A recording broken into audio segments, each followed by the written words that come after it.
pendukung fanatik Jokowi akan mengutuk apa yang dilakukan oleh ARA ini. Kok lupa, kacang lupa akan kulitnya terhadap Jokowi. Loyalitasnya begitu cepat berpindah dari Jokowi kepada Prabowo Subianto. Di situ banyak faksi-faksi, termasuk faksi Jokowi. Faksi Jokowi antara lain adalah sekitar 18 menteri itu dianggap sebagai faksinya Jokowi. Itu bisa jadi bumerang bagi presiden nantinya. Apa iya tidak ada agenda politik untuk 2029 Gibran maju dalam pemilihan presiden? Kasihan sebenarnya Prabowo kalau kemudian mendapat perlakuan yang sama, menjadi Gibran menjadi lawan politiknya ke depan.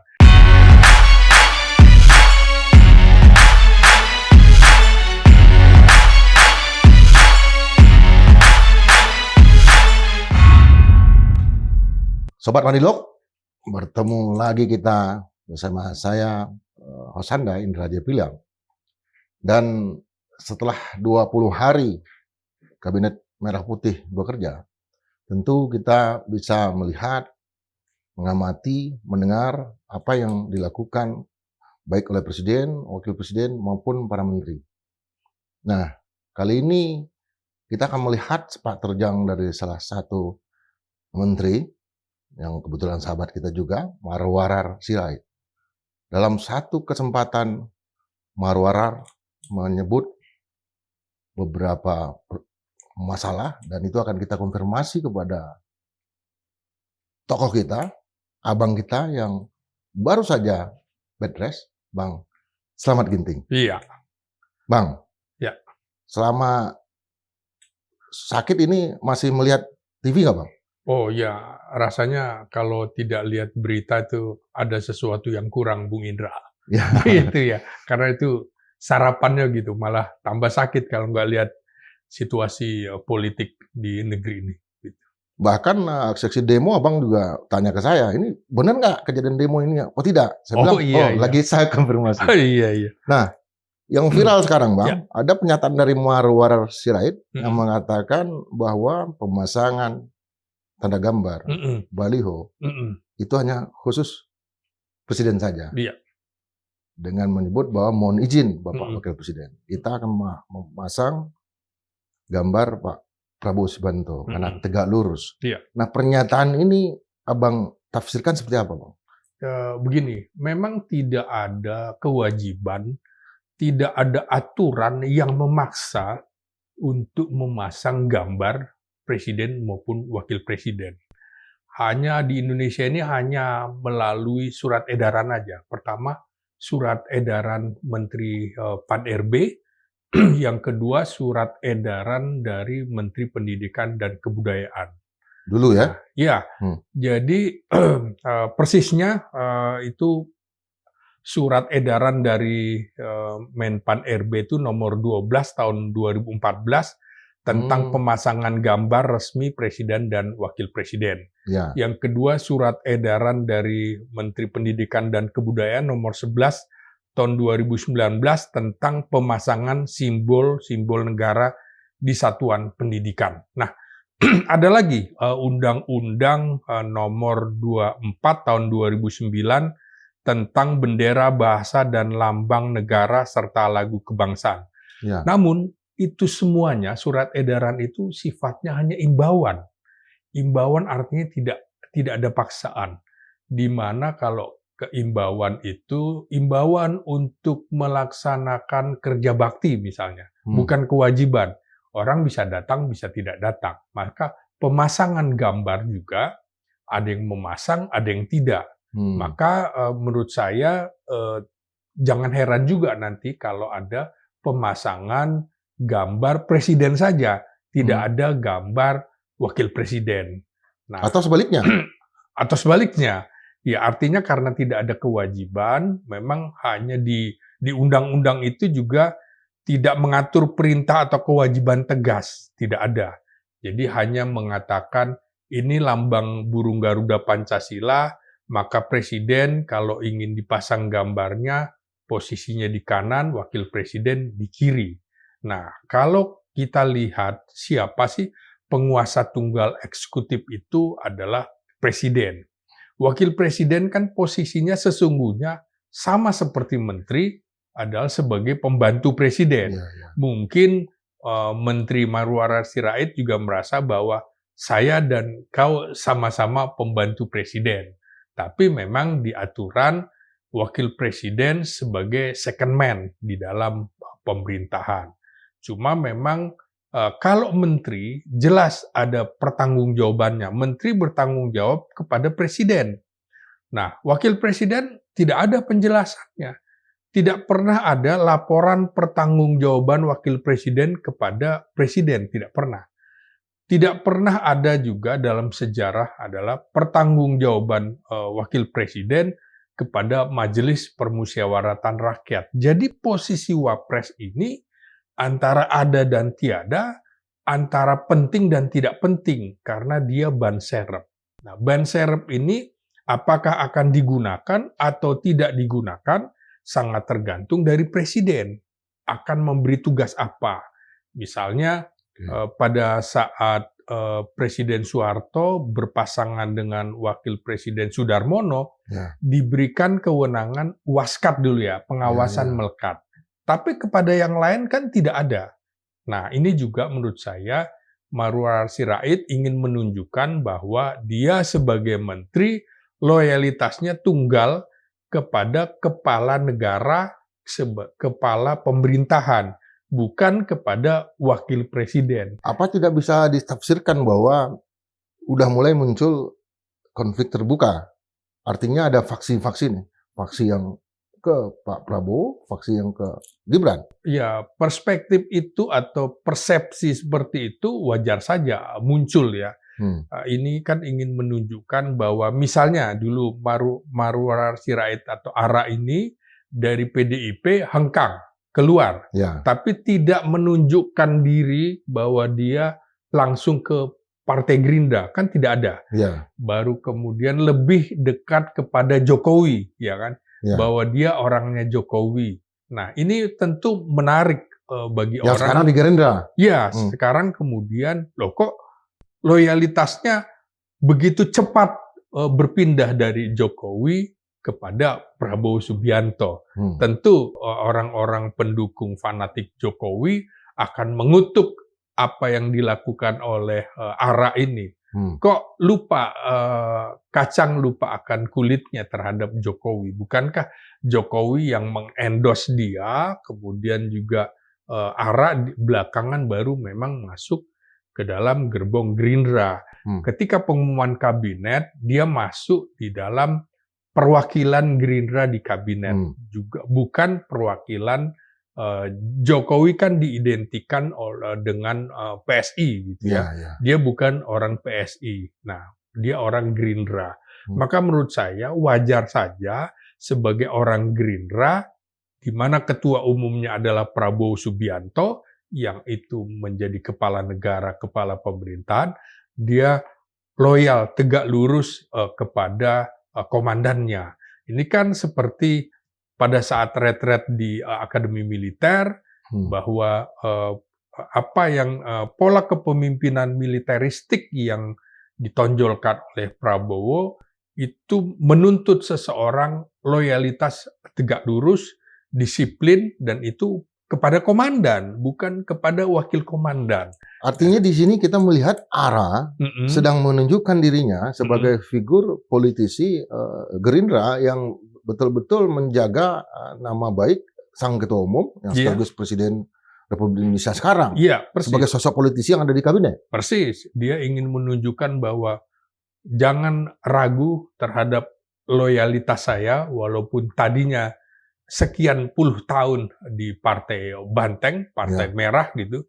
Sekarang saya berada di Partai Garuda, partainya Partai Gerindra. Garuda Merah gitu ya. Jadi saya kira ARA ini ingin mengkampanyekan kepada para menteri bahwa Anda loyalitasnya harus tegak lurus kepada Prabowo sebagai penguasa tunggal pemerintah. Jadi jangan ke yang lain.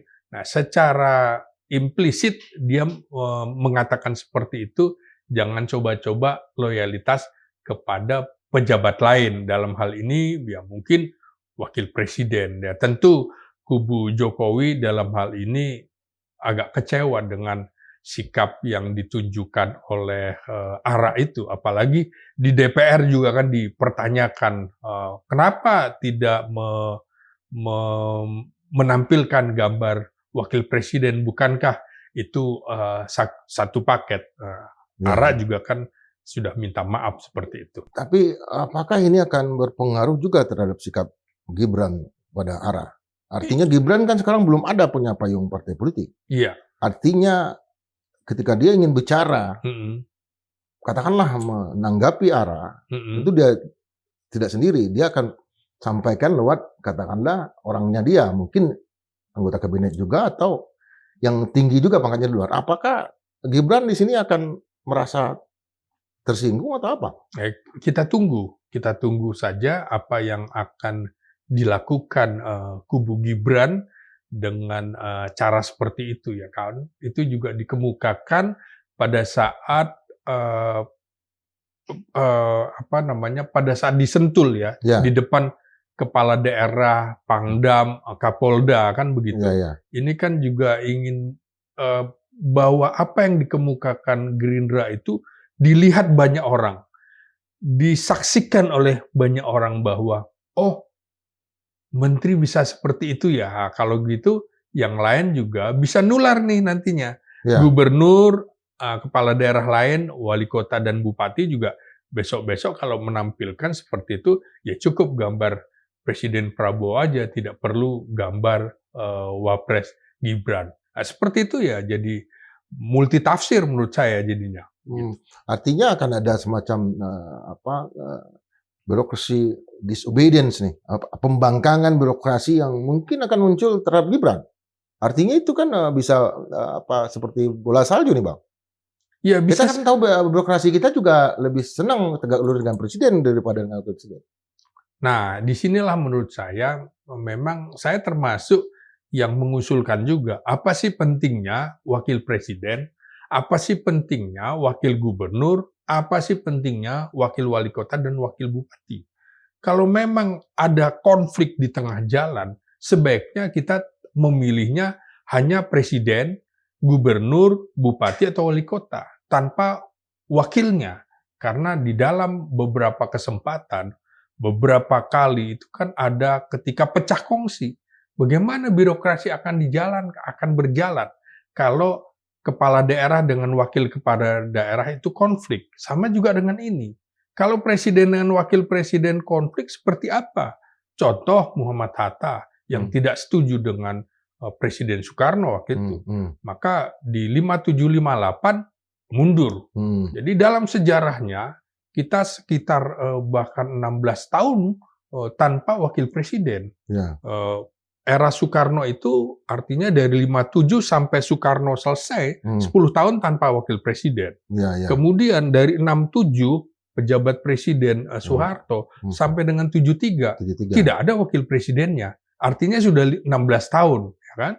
Kemudian pada waktu Habibie menjadi presiden, jadi presiden tidak ada wakilnya.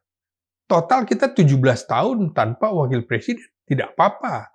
Tetap pemerintahan bisa berjalan. Nah, seperti ini juga.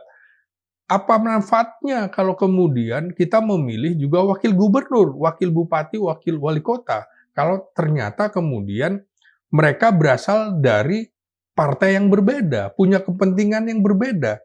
Maka menurut saya perlu ditinjau kembali, apa perlu kita wakil presiden, wakil gubernur, wakil bupati, dan wakil wali kota? Menurut saya nggak perlu.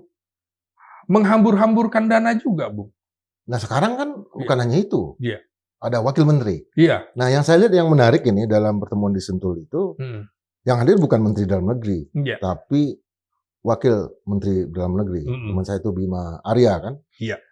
Dan dalam kesempatan berikutnya Gibran juga dalam beraktivitas lebih banyak wakil menteri yang datang ketimbang menterinya. Artinya abang melihat akan muncul juga yang loyal dalam tanda kutip kepada Gibran adalah para wakil menteri. Iya. Yang tidak kirim yang menteri ya merasa apalagi mereka lebih senior dari Gibran. Betul. Apa akan terjadi itu? Iya, karena saya bilang tadi kan, menteri sama pembantu presiden, wakil presiden juga sama pembantu presiden. Malah lebih jelas posisi menteri, kerjaannya jelas. Wakil presiden tidak. Makanya menurut saya kalau ada wakil presiden, acara dipimpin wakil presiden, ya mungkin menteri-menteri juga mendelegasikan kepada wakil menterinya, gitu. Bahkan mungkin ya kalau kita lihat ada gubernur memanggil wali kota ya, karena merasa bahwa wali kota juga dipilih oleh rakyat seperti gubernur, maka kepala dinas yang diutus. Wali kota merasa saya juga sama dengan Anda dipilih oleh rakyat. Nah inilah konsekuensi dari sistem kita dengan sistem pemilihan umum yang seperti ini. Artinya ini akan memunculkan divided government, Bang. Persis. Di dalam pemerintahan sendiri. Sementara bebannya begitu banyak. Iya. Ini tujuannya apa? Apa ini kita melihat ada upaya untuk katakanlah orang menafsirkan bahwa yang tegak lurus dengan Pak Prabowo itu tentu akan berpikir untuk 2 periode. Yang loyal pada Gibran berpikir 1 periode aja Pak Prabowo. Apa itu sudah terjadi sekarang, Bang? Iya pasti, karena begini ya. 5 tahun itu bukan waktu yang panjang, waktu yang pendek. Sehingga semua gubernur gitu kan, ya begini, presiden mendukung gubernur, itu bisa jadi bumerang bagi presiden nantinya. Karena sang gubernur akan menjadi lawan. Sama dengan wakil presiden. Apa iya tidak ada agenda politik untuk 2029 Gibran maju dalam pemilihan presiden? Walaupun sekarang belum punya partai, sedang dirancang kan? Nah, jadi ini menjadi rivalnya presiden.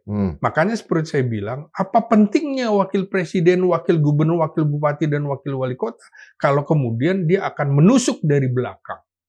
Nah inilah, makanya saya kira Gibran yang usianya 37 dan 5 tahun ke depan 42, dia tentu wajar juga. Kalau menteri ingin jadi presiden wajar, apalagi wakil presiden ingin jadi presiden.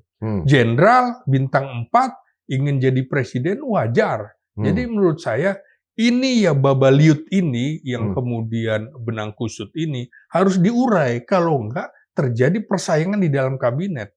Tentu sekarang belum begitu terlihat, tapi seperti Anda katakan dalam 20 hari aja sudah kelihatan. Nanti akan kelihatan nih Bung, terlihat dalam 100 hari siapa berfaksi kemana. Ini kan sesungguhnya kabinet ini tentu tidak kemudian hitam putih ya.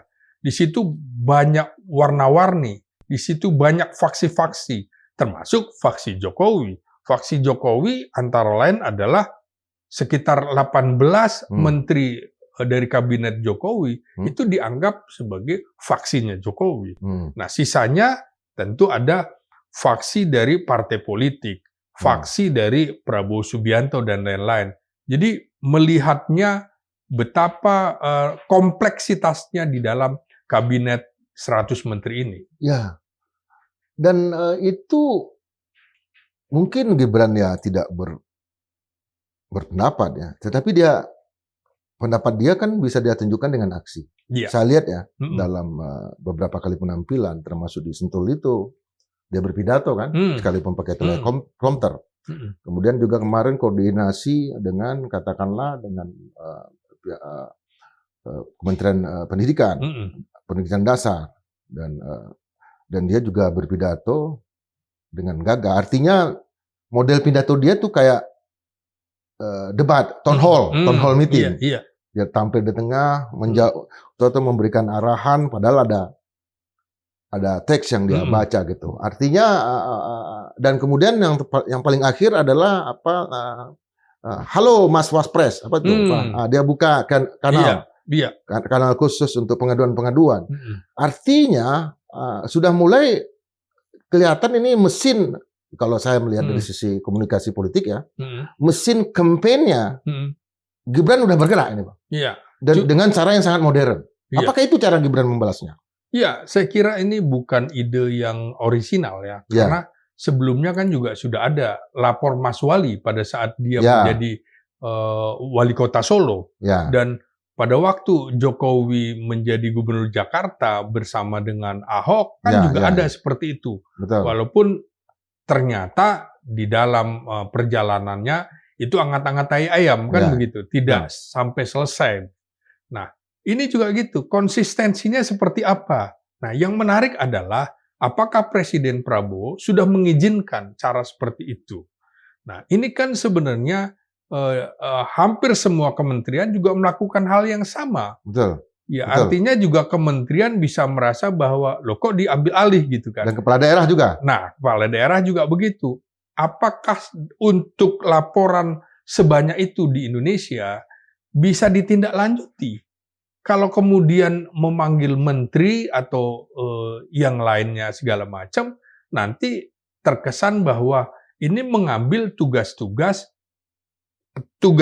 yang terkait dengan komunikasi kepresidenan. Bukankah ada kantor komunikasi kepresidenan yang seharusnya itu jadi satu paket di dalam Istana Presiden, Istana Wakil Presiden, sudah ada tempatnya, kantongnya. Mengapa ini membuat hal seperti itu? Memang ini cara cantik dalam pengertian, bisa juga ini bagian dari tim kampanyenya untuk bergerak.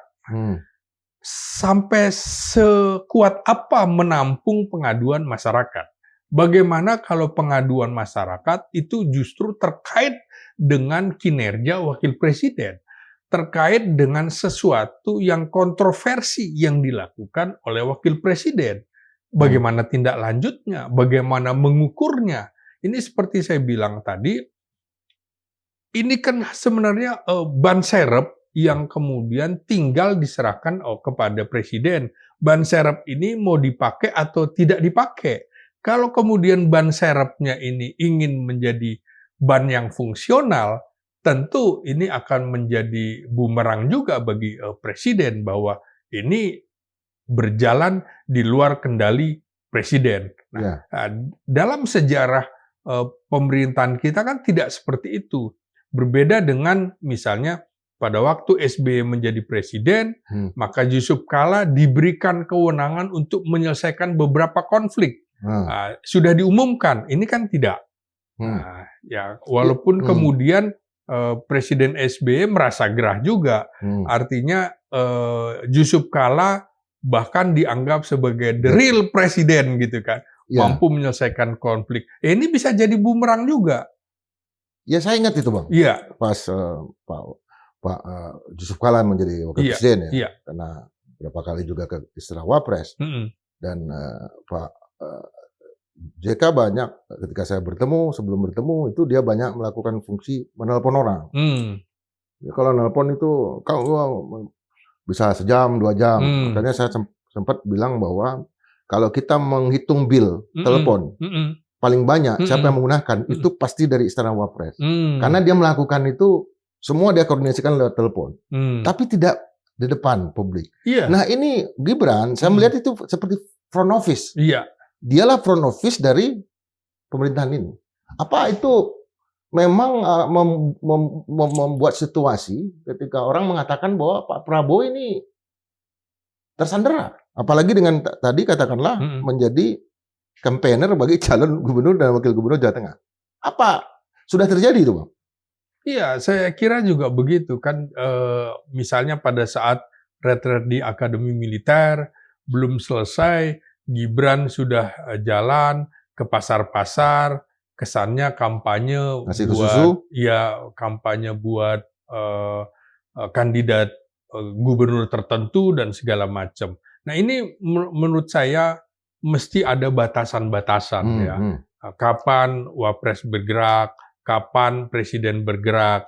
Jangan lupa, mereka harusnya sudah berada di atas kepentingan partai politik. Mereka adalah kepala negara yang menaungi semuanya. Dia netral, makanya banyak yang minta juga. Kalau bisa bantu promosikan saya juga dong gitu. Kalau seperti itu nanti misalnya repot. di Jawa Tengah Andika ya, Ya, mestinya misalnya juga di support ya. iya, kalau seperti itu ada 38 kampanye gubernur di 38 provinsi, nanti semuanya juga minta. Kalau gitu Pak Presiden mintalah, menurut saya sebaiknya Presiden berada di atas semua golongan. Dia adalah pemimpin kita, pemimpin nasional kita, bukan pemimpin sebagian dari orang. Nah, sama juga dengan Wakil Presiden, karena satu paket dengan Presiden, jangan kegiatannya hanya menghadirkan tokoh-tokoh tertentu yang sedang maju dalam pilkada. Nah, ini nanti akan menggerus wibawa lembaga kepresidenan itu. Ya, dan itu dilakukan oleh Pak Prabowo, Presiden Prabowo Subianto ketika ada di Solo kan, ketika dengan setelah bertemu dengan Pak Joko Widodo. Artinya begini, dengan kiprah Gibran yang seperti ini, yang menurut saya agak luar biasa jika dibandingkan dengan hubungan presiden dan wakil presiden di era-era sebelumnya, ya. Artinya Pak Prabowo bisa dilihat sedang menyiapkan kuda kencana, karena dia penunggang kuda yang sangat baik ya.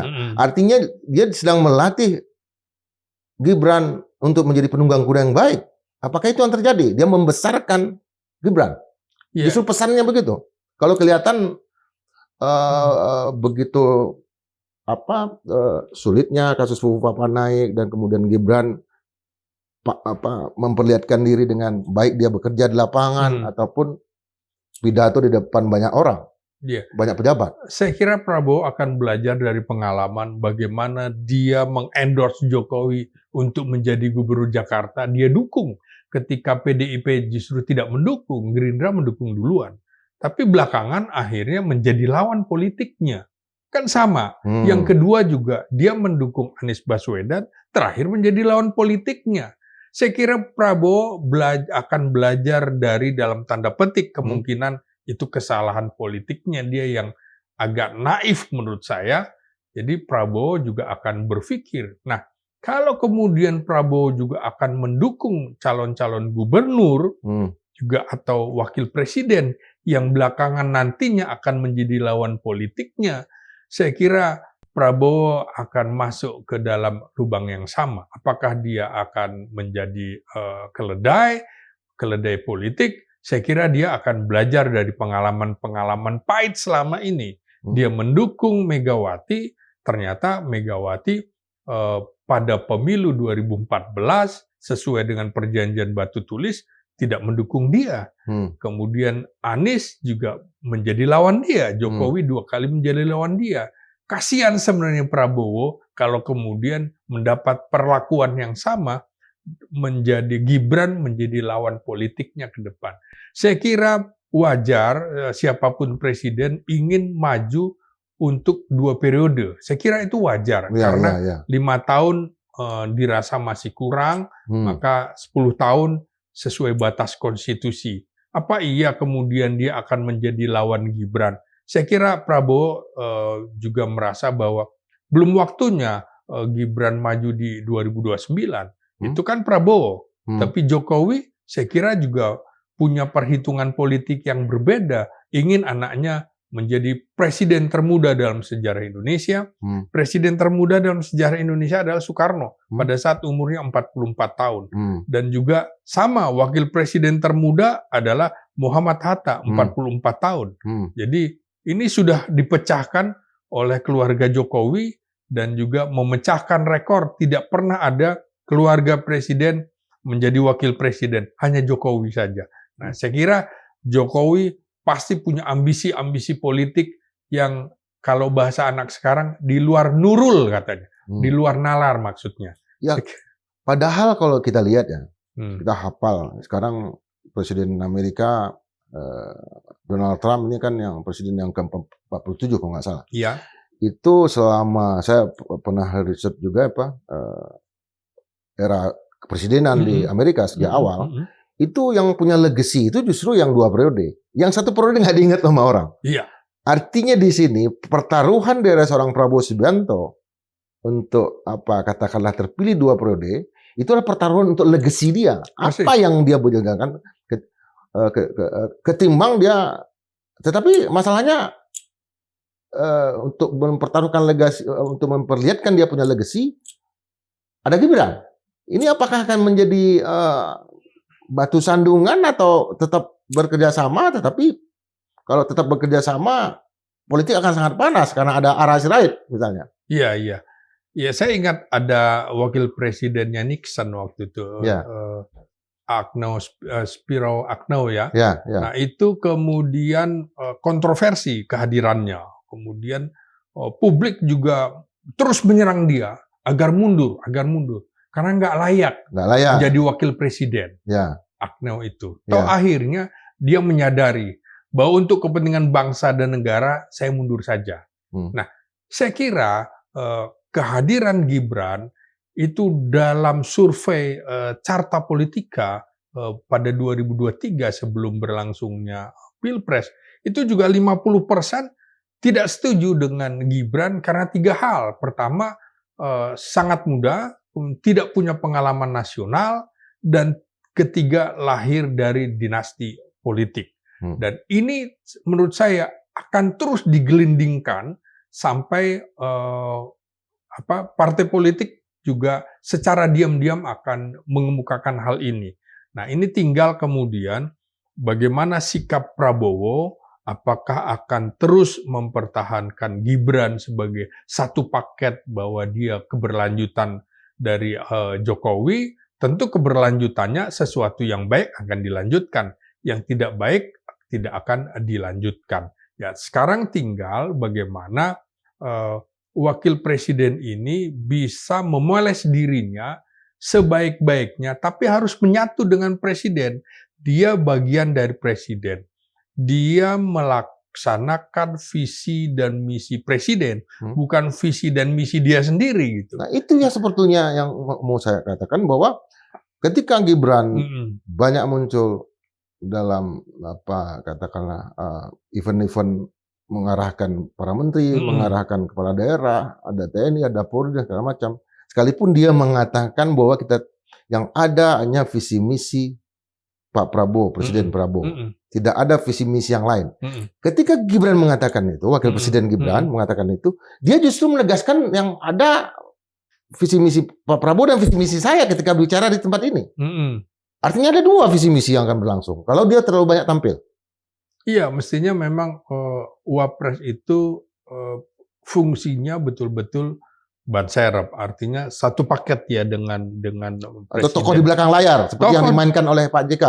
Iya, iya, tokoh. Makanya kemudian ketika Pak JK waktu itu kelihatan sangat populer, ya tentu Pak SBY juga agak gerah begitu ya. Sehingga di periode kedua berpasangan dengan yang lain, Profesor Budiono. Prof Budiono kan dia mampu menjalankan fungsi wakil presiden seperti harapannya Pak SBY. Tidak boleh ada matahari kembar, kan seperti itu.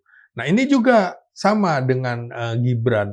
Kalau dia menjadi populer dengan halo Mas Wapres seperti itu, dengan orang berbondong-bondong datang, kemudian seperti itu, saya kira lama-lama juga Prabowo Subianto akan gerah, ini kok wakil presiden saya banyak bermain politik, apalagi ini muncul pada saat Prabowo sedang melakukan kunjungan kenegaraan, kunjungan kerja dan lain-lain di sejumlah negara selama sekitar 2 pekan lebih, 17 hari ya.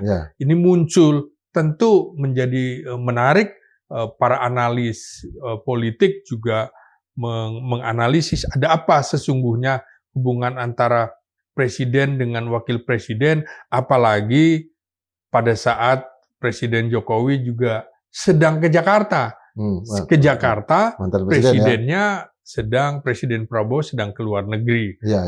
Presiden Jokowi aktif di mana-mana, kan kira-kira gitu. Mengendorse calon kepala daerah banyak banget ya. Nah, tetap menjadi perhatian pers. Dalam teori pers kan ada name make news, nama membuat berita. Wakil presiden, apalagi kemudian mantan presiden, tentu ini sebuah berita yang menarik. Kemanapun Jokowi berada, pasti pers juga namanya nyamuk gitu ya, nyamuk pers akan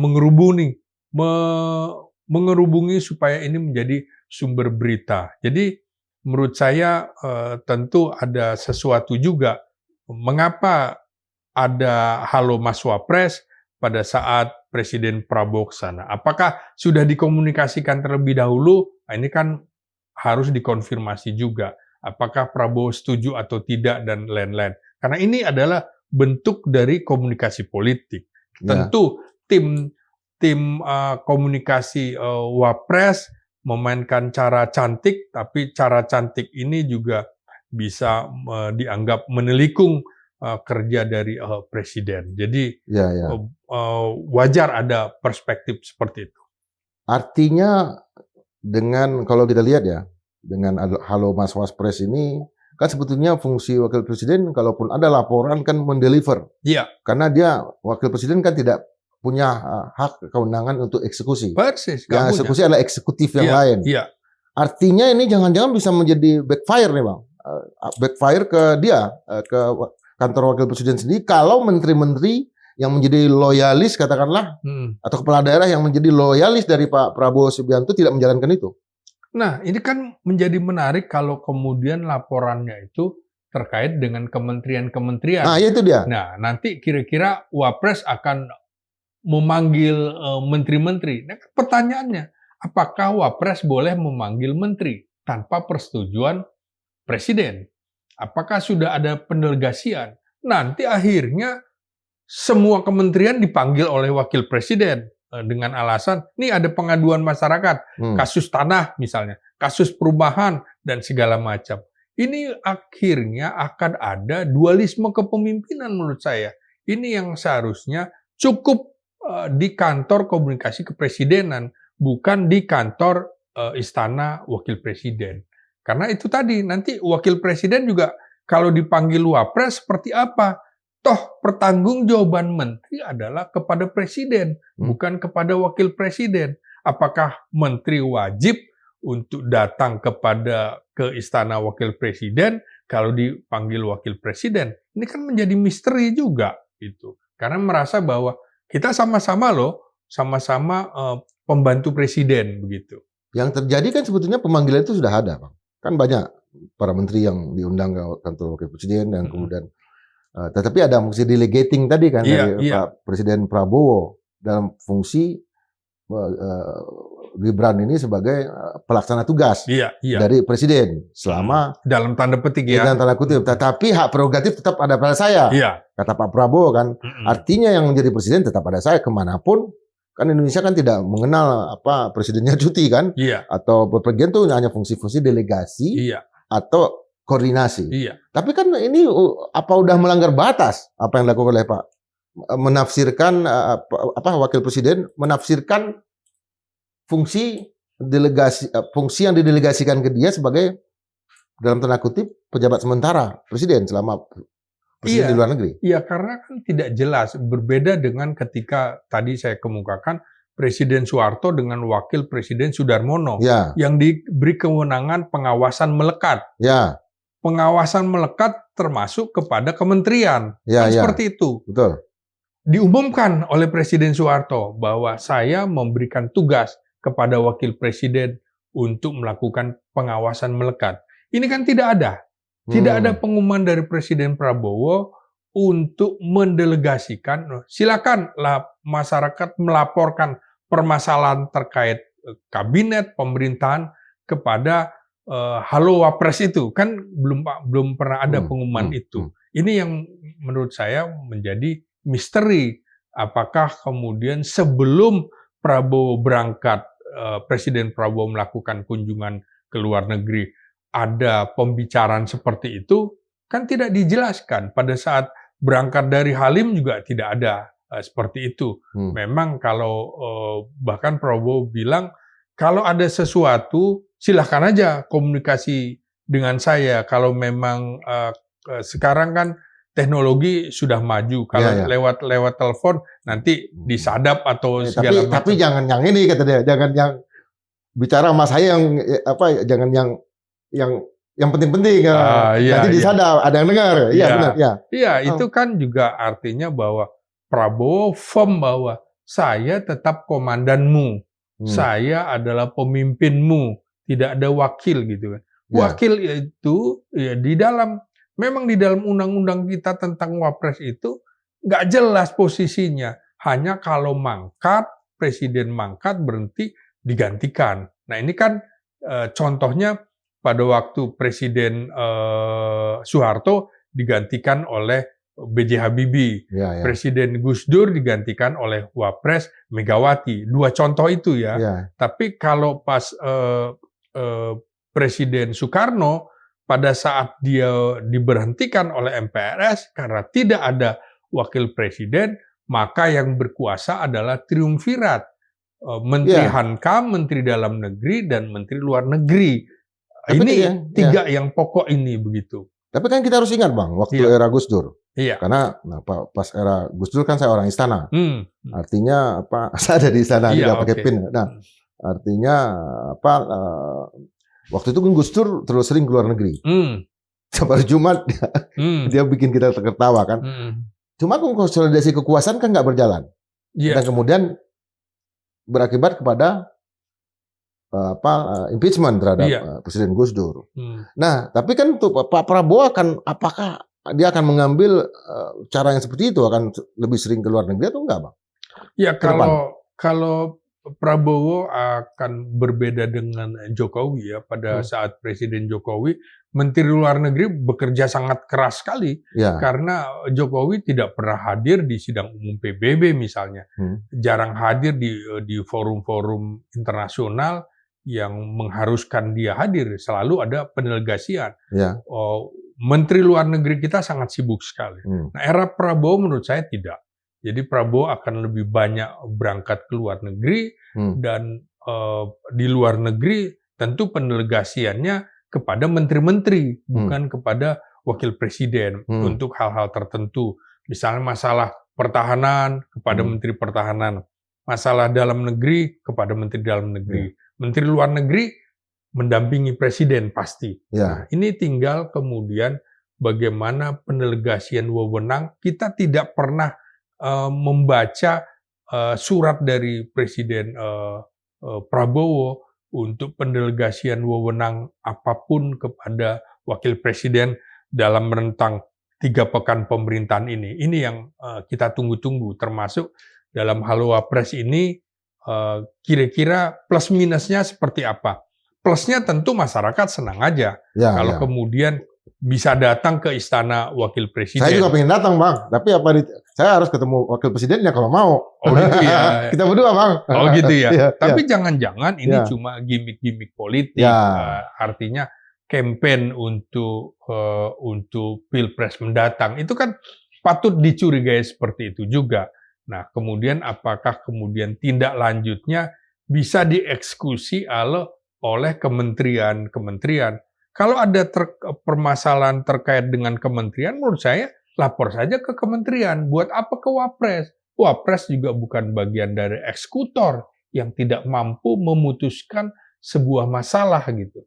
Jadi menurut saya juga ini sepertinya jadi gimmick-gimmick politik aja, Bung, begitu. Ya, tetapi kan banyak juga informasi yang beredar di media sosial, ditunjukkan bahwa WhatsApp mereka, saya udah lapor ini tapi masih checklist gitu, list satu kata dia. Oke Bang, kita ngelihat Pak Prabowo nih. Dalam catatan saya itu jarang sekali presiden meninggalkan Indonesia selama ini. Jangan-jangan Pak Prabowo udah tahu nih, udah sadar bahwa dia akan digunakan untuk, atau katakanlah dan tidak mau membentuk goncangan politik untuk pilkada serentak 27 November sehingga itu dihindari. Kan setelah pertemuan dari Brazil kan dia pergi lagi ke tempat lain. Padahal yang paling penting kan sebetulnya yang paling penting bagi Indonesia mungkin cuma G20. Pertemuan yang lain nggak terlalu, atau APEC ya. Iya. Menurut Abang ini jangan-jangan siapa yang menjebak siapa ini Bang? Ya. Sama ya dengan menurut saya apa pentingnya dalam tanda petik Presiden Prabowo bertemu Joe Biden yang nanti 10 Januari juga sudah tidak menjadi presiden lagi. artinya tidak bisa membuat kebijakan apapun gitu. Atau ketemu Donald Trump habis itu kan? Iya. Kan yang belum dilantik jadi presiden. Iya, Iya, iya. iya. Jadi kalau bertemu Joe Biden, menurut saya kepentingannya udah nggak punya kekuatan apapun begitu ya. Artinya tinggal 2 bulan lagi pelantikan presiden baru begitu ya. Nah, menjadi masalah juga apakah kemudian keterlibatan Prabowo dalam pilkada. Yang menarik adalah bagaimana ketua tim pemenangan pilkada Jakarta dari Kim itu Reza Patria kan ditarik menjadi anggota kabinet. Kemudian ketua tim kampanyenya Kim di Jawa Tengah, Letnan Jenderal Purnawirawan A.M. Putranto juga ditarik ke kabinet jadi kepala staf presiden. Artinya kan nggak ada. Calon gubernur siapa? Sudar kan? Iya, ditarik jadi menteri. Jadi wakil Menteri Pertanian. Ya. Nah, satu lagi, Bung. Jangan lupa bagaimana komposisi atau duet antara PDIP dengan Gerindra di 16 kabupaten kota di Jawa Tengah. Itu artinya gimana? Nah, itu kan menarik kok. Prabowo bisa bekerja sama dengan PDIP yang tidak masuk di dalam kabinet. Ini kan misteri. Ada apa dengan strategi Gerindra seperti itu? Ini mendukung penuh orang yang di-endorse oleh Presiden Jokowi atau tidak gitu kan? Misalnya RK, Ridwan Kamil, itu kan bukan Gerindra, tapi Golkar. Gitu. Golkarnya juga baru. Ya. Apa iya Prabowo juga tidak berpikir bahwa ini pernah jadi wali kota Bandung, gubernur Jawa Barat, kalau kemudian menang jadi gubernur Jakarta, apakah ini bukan menjadi rivalnya nanti? Ya. Jadi menurut saya dukungan Prabowo terhadap orang-orang yang di-endorse oleh Jokowi adalah dukungan separuh hati menurut saya, Bung. Artinya dia justru menghindari lebih banyak mendukung orang karena ini kan seperti membuka loket ini. Boleh masuk nonton. Semua orang akan anti dan kalau nggak di-endorse sama presiden, mereka akan mengatakan kenapa sih ada endorse, kenapa saya tidak? Seperti yang dikatakan oleh Pak Andika ya, kalau nggak salah ya di Jawa Tengah kan. Artinya justru ini yang dihindari oleh Pak Prabowo sehingga dia mengambil jalan untuk pulang ke Indonesia setelah pilkada. Ya bisa jadi karena repot juga. Andika ini kan cukup populer ya. Ketimbang Lutfi misalnya secara nasional ya. Bahkan dia dulu nomor 3 sebagai calon di Nasdem. Artinya kalau kemarin Ganjar Pranowo dari Gubernur Jawa Tengah maju dalam kancah Pilpres, maka kemungkinan kalau Andika berhasil menang dalam Pilkada Jawa Tengah, dia juga akan menjadi calon dari PDIP untuk Pilpres mendatang. Toh sudah tidak ada presiden threshold yang sangat tinggi kan begitu.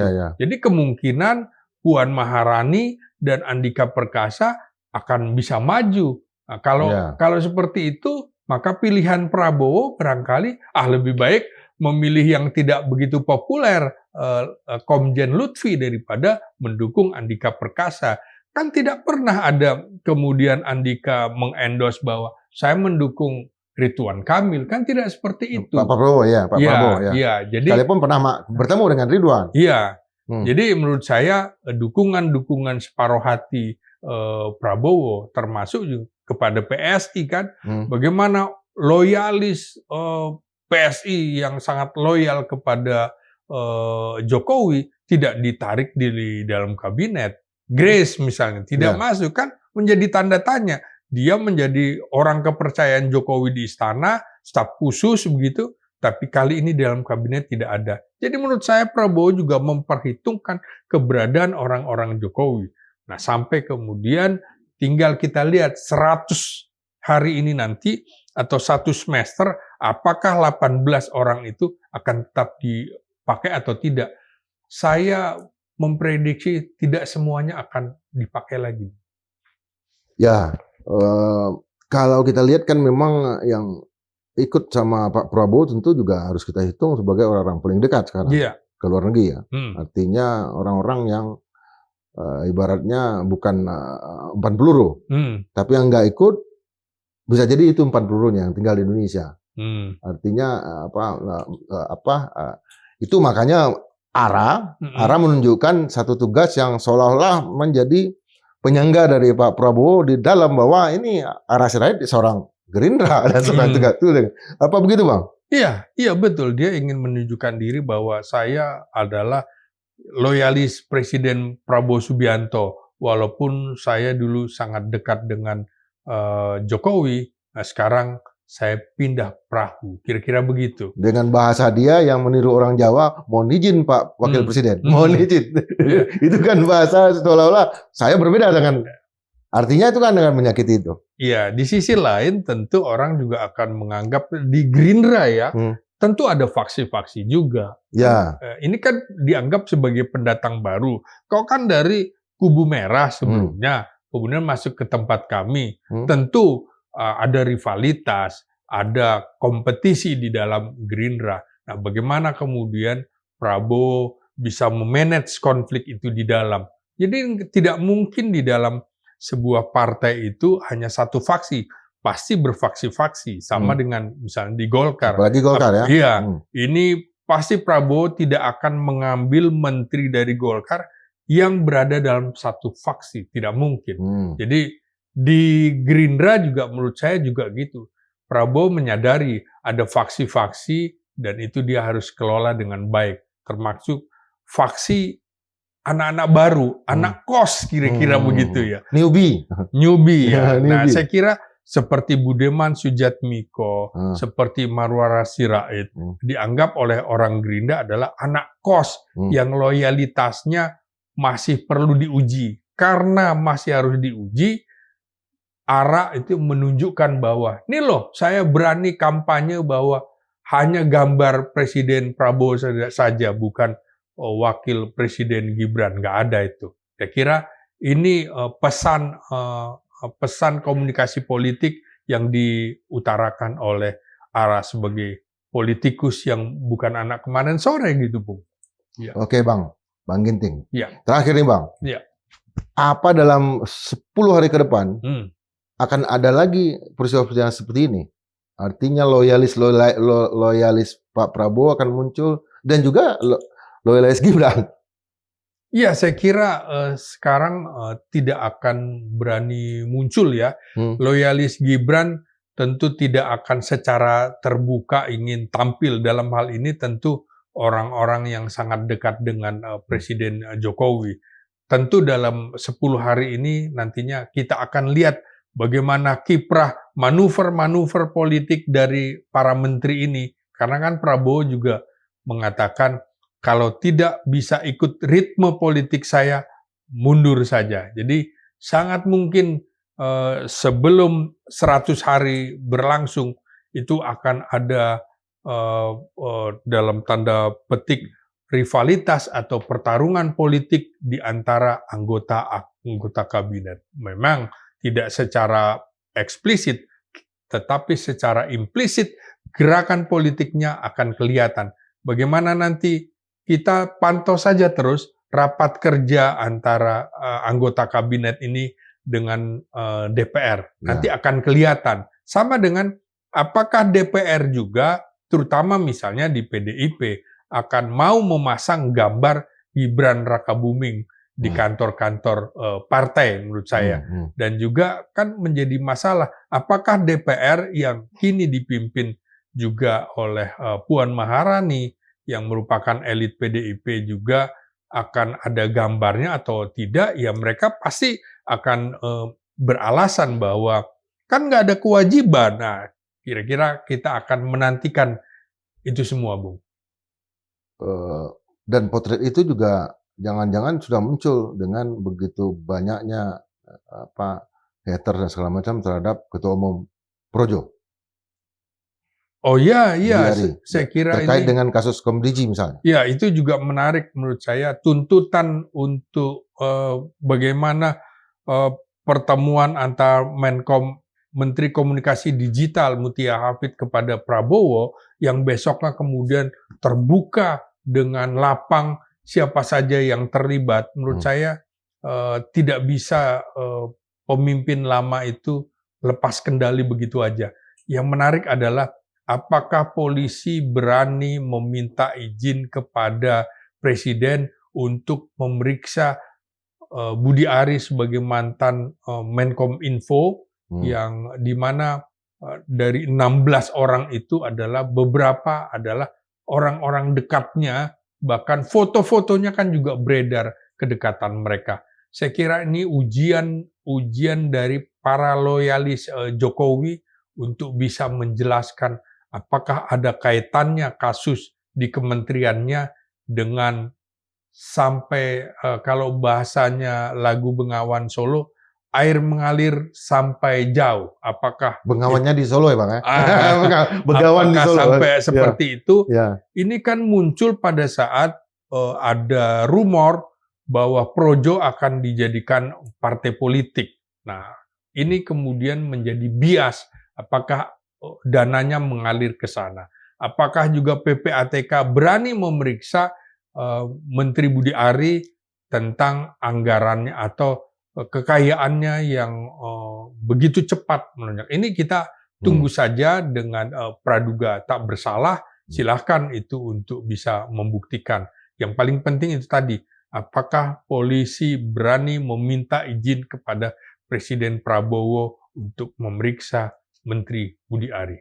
Yang atau dalam tanda kutip ini sekalipun misalnya katakanlah tidak terlibat nanti, tapi collateral damage-nya terhadap kehadiran Projo untuk berubah menjadi partai politik dan itu Pak Jokowi di sana, itu sudah muncul dari sekarang ya Bang ya? Iya, yang menarik adalah mengapa tidak diformalkan, tidak digabungkan saja dengan PSI gitu ya. Ini menarik, apakah memang PSI dianggap tidak mempunyai harapan ke depan sehingga harus membuat partai yang langsung pro Jokowi begitu menjadi sebuah partai politik? Kita tunggu saja apakah dilebur atau seperti apa. Sayang juga PSI sudah punya wakil-wakilnya di sejumlah DPRD, kalau harus kemudian ada partai baru. Ya ini pertaruhan menurut saya bagi keluarga Jokowi, karena semua mantan presiden itu punya partai politik, kecuali Jokowi yang sekarang tidak punya partai politik. Maka wajar juga pertanyaan kepada Bung Indra kemarin, Bung Indra, apa betul Jokowi akan masuk ke dalam partai Golkar? Nah, sampai sekarang pertanyaan itu masih the big question. Nah, kira-kira gitu Bung Indra. Nanti kesempatan saya Bang. Siap. Ginting, Abang yang wawancara saya. Siap. Sobat Madilog, politik itu bukanlah pekerjaan sekali 5 tahun. Pemilunya memang sekali 5 tahun. Tapi politik itu adalah kerja harian. Dan bukan hanya harian. Menit per menit, detik per detik. Makanya orang mengatakan bahwa satu-satunya dalam tanda kutip spesies yang tidak pernah tidur itu adalah politisi. Tetapi yang nggak boleh tidur juga, kalau politisi jarang tidur misalnya, yang nggak boleh tidur juga itulah pengamat politik. Bang Ginting ini. Tapi kita harap dalam beberapa hari ini Bang Ginting tidurnya nyenyak gitu, karena kita membutuhkan kehadiran Bang Ginting untuk tetap sehat. Dan Sobat Madilog juga untuk tetap sehat, bisa mencerna apa yang kita sampaikan dan kita bicarakan, berbincangkan di Madilog Forum. Terima kasih dan sampai jumpa pada edisi berikutnya. Makasih, Bung Indra. Terima kasih. Ya.